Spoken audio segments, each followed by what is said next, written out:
Get ready for a revolutionizing word from Dr. Jamal Harrison Bryant. Dr. Jamal Harrison Bryant. Attention. I want to preach for a little while today using as a subject, He bailed me out.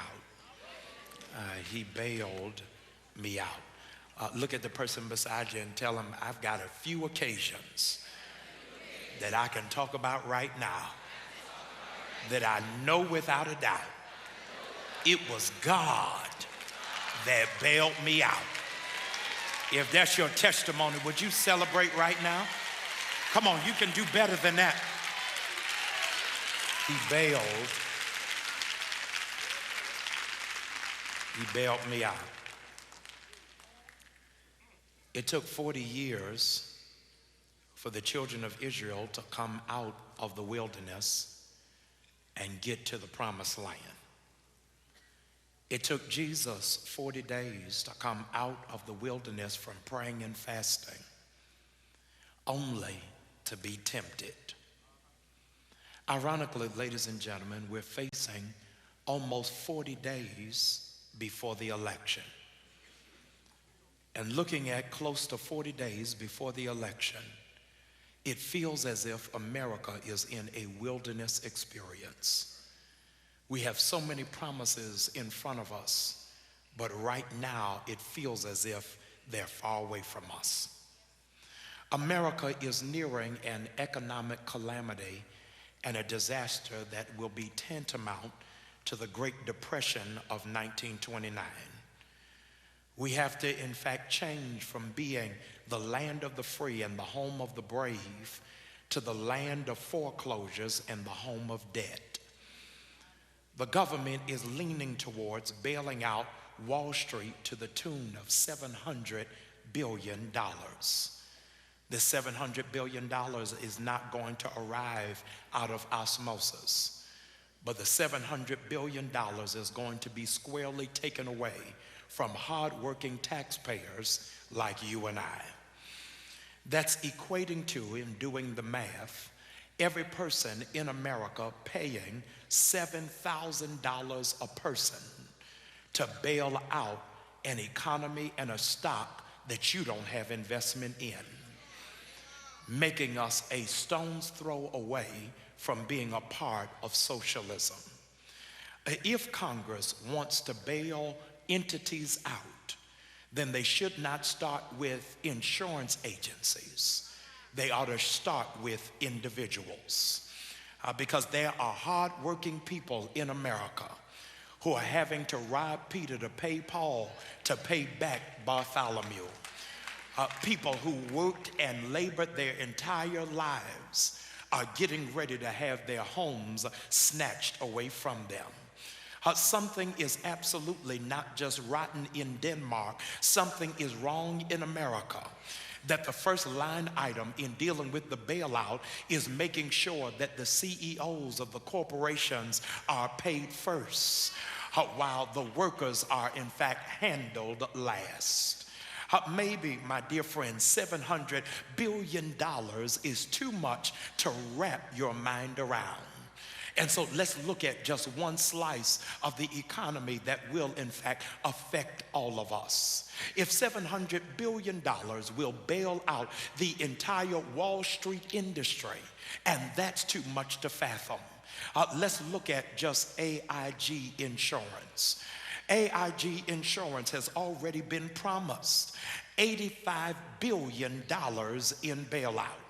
And the question that I must ask Congress and Senate that is meeting right now while we speak to come out with an economic plan to save our union and to save our citizens, I came humbly to submit to them a suggestion as to what I think will help us in this economy.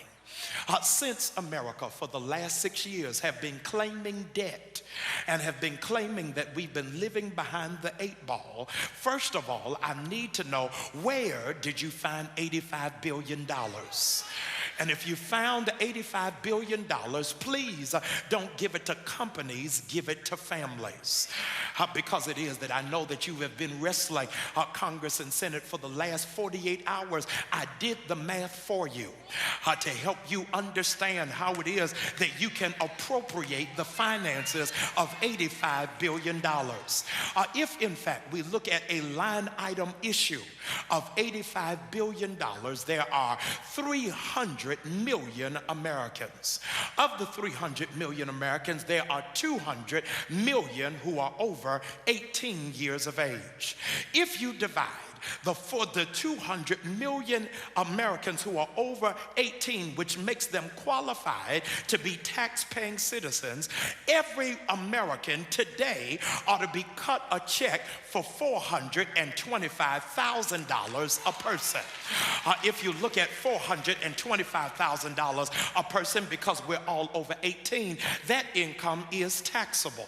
Because it is taxable and you're looking at a flat tax of 30% per person, that means that we are able to take home after taxes $297,500 that we put in our pocket.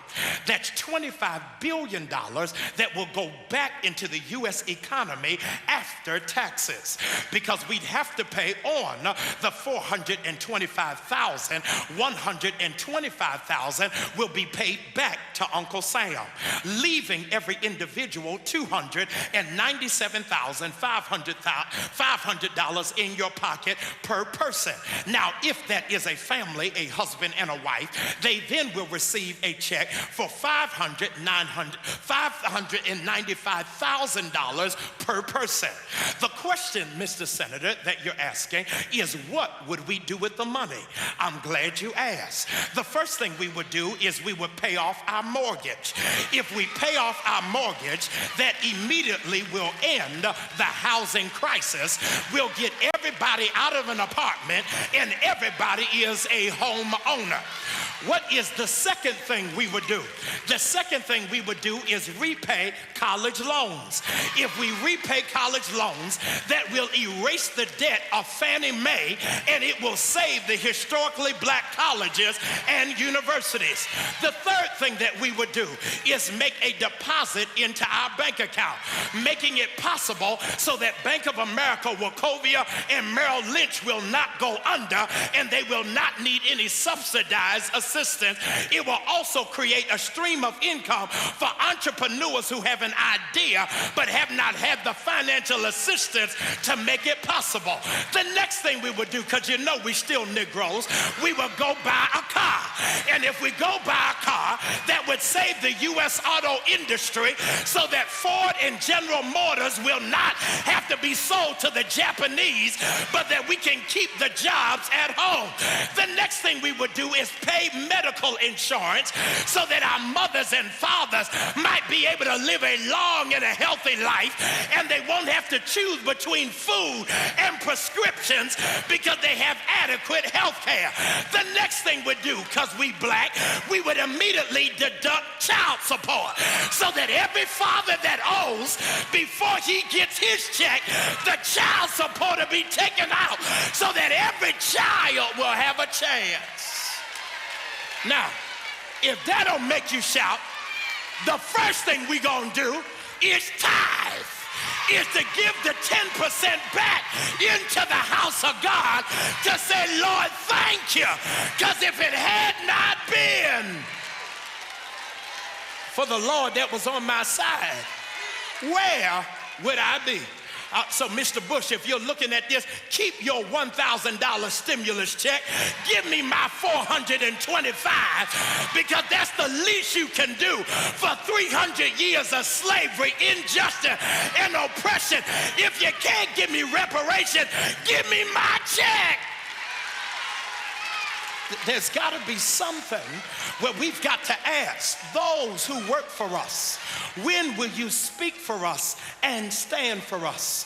Something has got to be ethically wrong if the country can bail out corporations, banks, and insurance agencies, but will not bail out the people who pay their salaries.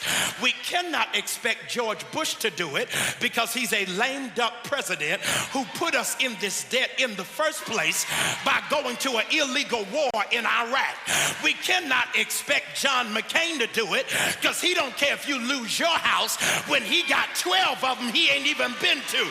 There's got to be some level of expectation.